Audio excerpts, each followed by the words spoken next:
കഴിഞ്ഞ ദിവസമാണ് 48 മണിക്കൂറിനകം യുഎസുമായി സമാധാന കരാർ ഉണ്ടാക്കിയില്ലെങ്കിൽ നരകം പെയ്തിറങ്ങുമെന്ന ട്രംപിന്റെ മുന്നറിയിപ്പ് വന്നത്.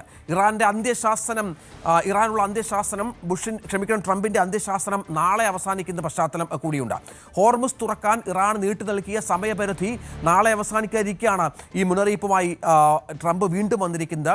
ഇതിനിടയിൽ ഇറാൻ വിടുവിച്ചിട്ട യുഎസ് വിമാനവുമായി ബന്ധപ്പെട്ട് വലിയ നാണക്കേടിന്റെ പടുകുഴിയിലാണ് അമേരിക്ക എന്നതിൻ്റെ ഇടയ്ക്കാണ് ഇപ്പോൾ ട്രംപിന്റെ മുന്നറിയിപ്പ് വരുന്നത്. അത് വളരെ പ്രധാനപ്പെട്ട ഒന്നാണ്. വീണ്ടും വിനോദ ട്രംപ് ഇത്തരം മുന്നറിയിപ്പുകൾ നൽകി മുന്നോട്ട് പോകുന്ന പശ്ചാത്തലമുണ്ട്. പക്ഷേ നമുക്കറിയാം, ഇതിനു മുൻപും യുദ്ധം നിർത്തും അല്ലെങ്കിൽ വെടിനിർത്തൽ ഉണ്ടാകും, ഇറാനെ തീർക്കും എന്നൊക്കെ നിരന്തരമായി പറഞ്ഞുകൊണ്ടിരിക്കുന്ന ഒരു നേതാവ് കൂടിയാണ്. പക്ഷെ അതൊന്നും സാധിക്കാത്ത പശ്ചാത്തലം പ്രധാനമാണ്. രഞ്ജിത്ത്, തീർച്ചയായും 48 മണിക്കൂർ അവസാനിക്കാൻ ഇനി വളരെ കുറച്ച് സമയം മാത്രമേ ഉള്ളൂ. ട്രംപിൻ്റെ അന്ത്യശാസനമാണ് ഈ അന്ത്യശാസനം. രഞ്ജിത്ത് പറഞ്ഞതുപോലെ തന്നെ പല അന്ത്യശാസനങ്ങളായി.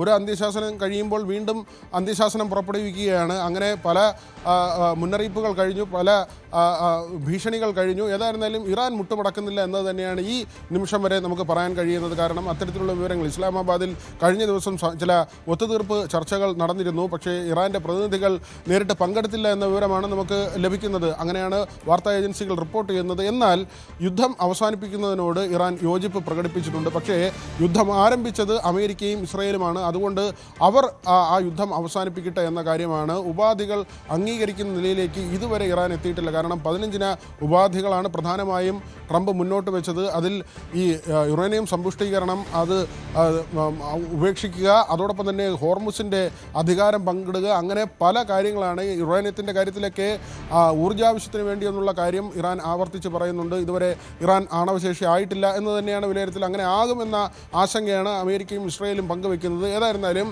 അമേരിക്കയുടെ ഇങ്ങനെയുള്ള നിർദ്ദേശങ്ങളൊന്നും തന്നെ അംഗീകരിക്കാൻ ഇതുവരെ ഇറാൻ തയ്യാറായിട്ടില്ല. ഈ ഒരു ഘട്ടത്തിലാണ് തുർക്കി ഉൾപ്പെടെയുള്ള, ഈജിപ്റ്റ് ഉൾപ്പെടെയുള്ള മറ്റ് പ്രദേശങ്ങൾ കൂടി ഈ വിഷയത്തിൽ ഇടപെടുകയും ഇത് പ്രശ്നം പരിഹരിക്കുന്നതിന് വേണ്ടിയുള്ള മധ്യസ്ഥ ചർച്ചകളുമായി മുന്നോട്ട് പോവുകയും ചെയ്യുന്നത്. അമേരിക്കയെ സംബന്ധിച്ച് വലിയ പാളിച്ചകൾ ഉണ്ടായി എന്ന വിലയിരുത്തലുണ്ട്. ഈ യുദ്ധം കൊണ്ടുപോകാനും കൊണ്ടുപോകാതിരിക്കാനും കഴിയാത്ത തരത്തിലേക്ക് അവർ വന്നുപെട്ടിരിക്കുന്നു എന്ന് വേണം പറയാൻ. ഇസ്രായേലിനെ സഹായിക്കാൻ അമേരിക്ക ചാടിപ്പുറപ്പെട്ടു എന്ന വിലയിരുത്തൽ അമേരിക്കയിലെ വലിയൊരു വിഭാഗം ജനതയ്ക്കുണ്ട്. മാത്രമല്ല അമേരിക്ക ആകട്ടെ അവിടെ അവരുടെ ആഭ്യന്തര പ്രശ്നങ്ങളും ഇതിനിടയിൽ തല ഉയർത്തുന്നുണ്ട്. റാൻഡി ജോർജ് അവരുടെ സേനയുടെ തലവനാണ്, അവരുടെ ആർമി ചീഫാണ്. ആർമി ചീഫിനെ ഒഴിവാക്കുകയാണ്. ഒരു യുദ്ധം നടന്നുകൊണ്ടിരിക്കെ യുദ്ധമുഖത്ത് ആർമിയുടെ ചീഫിനെ മാറ്റുന്ന ചരിത്രം അമേരിക്കയിൽ ഉണ്ടായിട്ടില്ല. ഇത് അങ്ങനെ സംഭവിച്ചിരിക്കുന്നു. 9